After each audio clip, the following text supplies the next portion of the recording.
So, X-Men 97 came out, and it's awesome. It is a return to form as far as X-Men adaptations go. Cyclops isn't underutilized and is portrayed as the leader of the X-Men, unlike the live-action Fox films that glazed Wolverine a bit too much.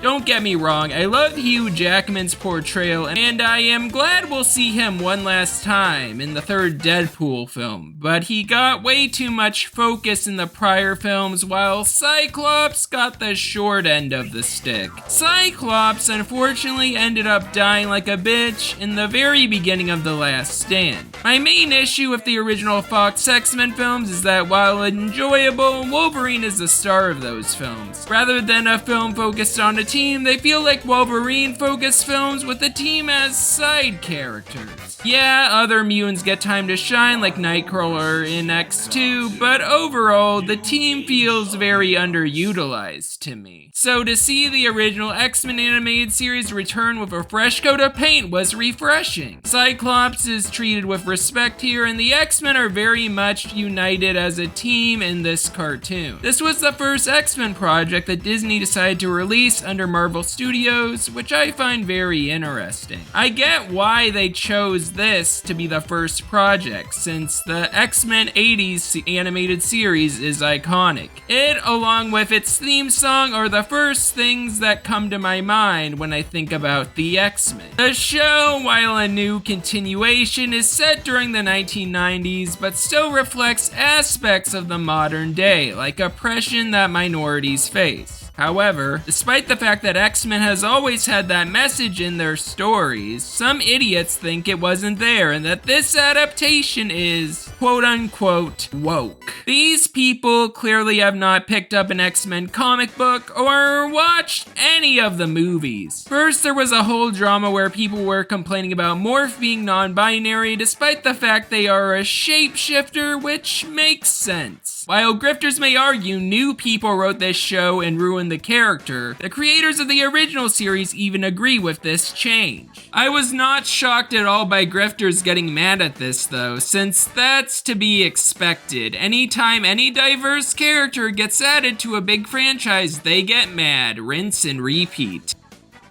I am shocked. Shocked!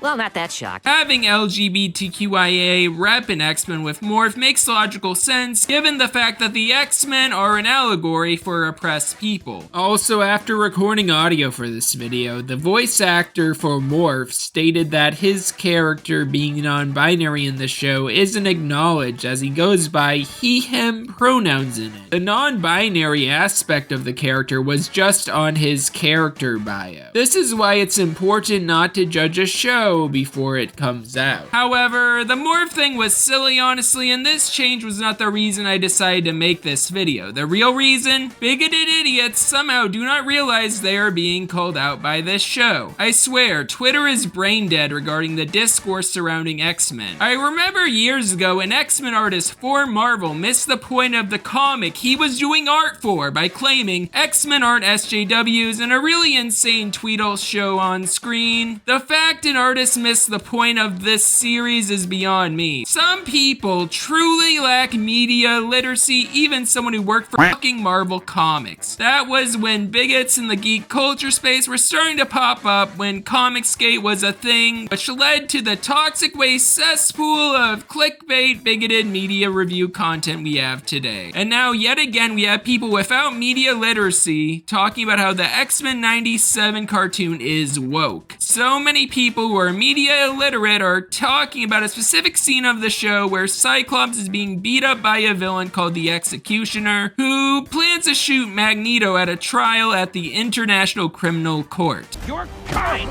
You act like you got it so bad! Normal people have it hard too! Harder! We just have the dignity not to whine about it! The battle is tough for the X-Men since at the same time, there is a group of angry mutant protesters storming the establishment. I wonder what this episode is inspired by. Oh yeah, The trial of Magneto from Uncanny X-Men issue 200. That's all this episode was inspired by. Certainly not a massive event that happened in January 3 years ago in real life, that's for sure. This show takes place in the 90s, and I am delusional for thinking that.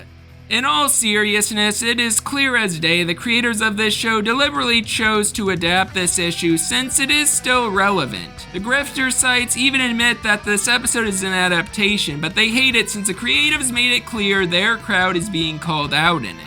Rightfully so, I might add. I really love this episode as it is a study of Magneto as a character. Magneto is a Jewish Holocaust survivor who faces additional oppression for being a mutant. He mentions that when being questioned in court, "As a boy, my people's homes were burned to ash because we dared to call God by another name.